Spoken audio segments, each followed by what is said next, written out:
between the Israelis and Palestinians. The President and Mr. President, you signed your name to the first Israeli-Palestinian peace agreement.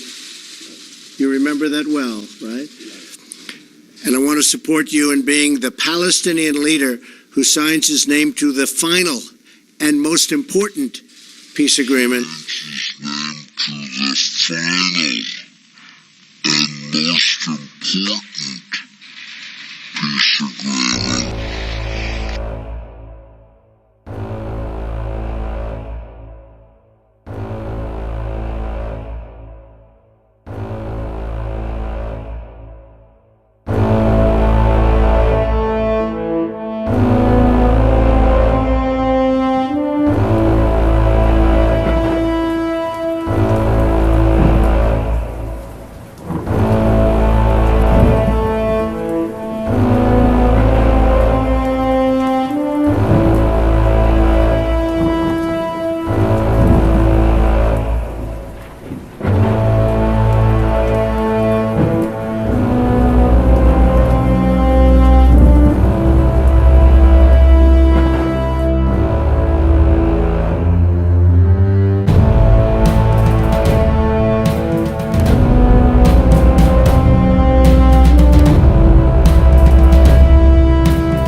Your visit here, Mr. President, is truly historic.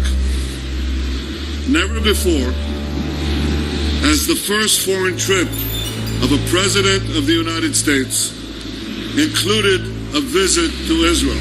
Your first trip to our region proved to be a historic milestone on the path towards reconciliation and peace. I look forward to working with you in the years ahead, Mr. President, to advance security, prosperity, and peace. Mr. President, Israel also shares the commitment to peace that you expressed yesterday. We've already made peace with Egypt and with Jordan, and Israel's hand is extended to peace, in peace, to all our neighbors, including the Palestinians.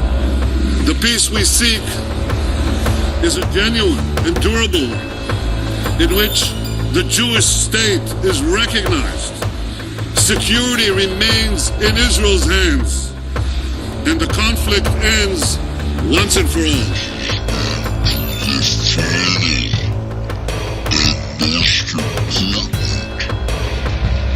agreement. Mr. President, for 69 years, Israel has been doing precisely that. We've manned the front lines of civilization. We've fought terrorism. And we've built a modern, vibrant, democratic Jewish state. In doing so, Mr. President, we've protected all faiths, Muslims, Christians, everyone. Throughout the Middle East, Christian communities are decimated, minorities persecuted. But here in Israel, we're proud to have a growing and thriving Christian community, and we guarantee the rights of all. May God bless you, Mr. President. May God bless Israel, and may God bless the United States of יש לי America. הכבוד להזמין את אורחנו המכובד, נשיא ארצות הברית, דונלד ג'יי טראמפ. Ladies and gentlemen, the Honorable Donald J. Trump, President of the United States of America.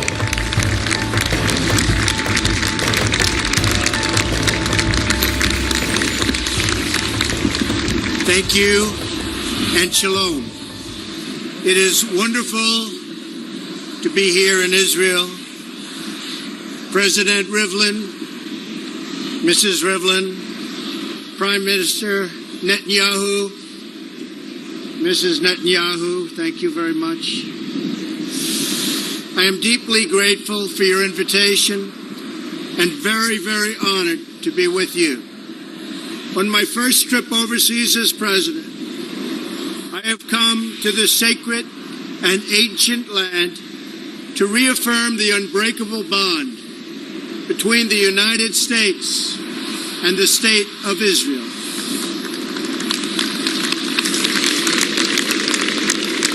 In this land so rich in history, Israel has built one of the world's great civilizations, a strong, resilient, determined, and prosperous nation.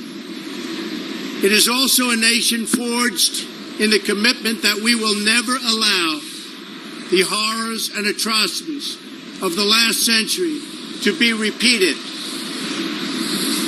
Now we must work together to build a future where the nations of the region are at peace and all of our children can grow up strong and grow up free from terrorism and violence.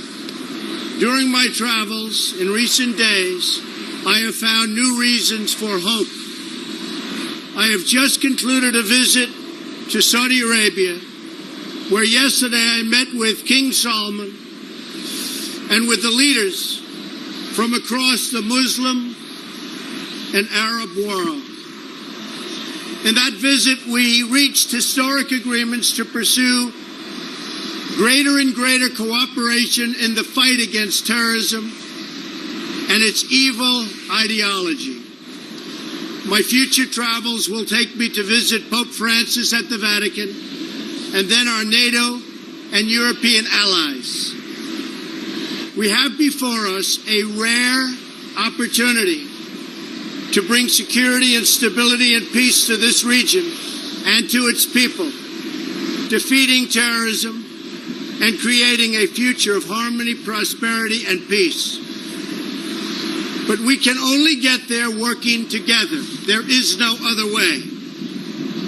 Mr. President, Mr. Prime Minister, I look forward to working closely with both of you during my stay. We love Israel. We respect Israel. And I send your people the warmest greetings from your friend and ally, all of the people in the United States of America. We are with you. Thank you and God bless you. Thank you.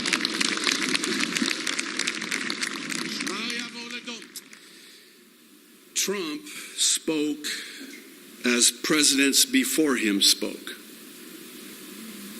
And in so doing, he profaned and even blasphemed the true and the living God by implying that Muslims, Jews, and Christians worship the same God.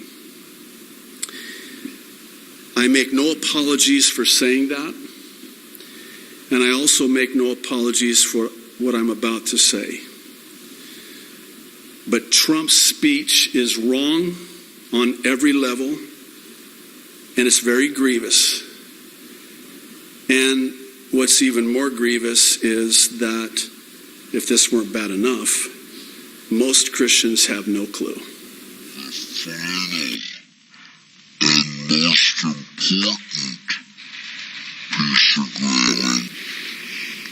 God has a plan for his people, the Jewish people. It's for this reason that many biblically illiterate Christians see Trump's trip as a good thing. He's going to bring peace, finally, to the Middle East.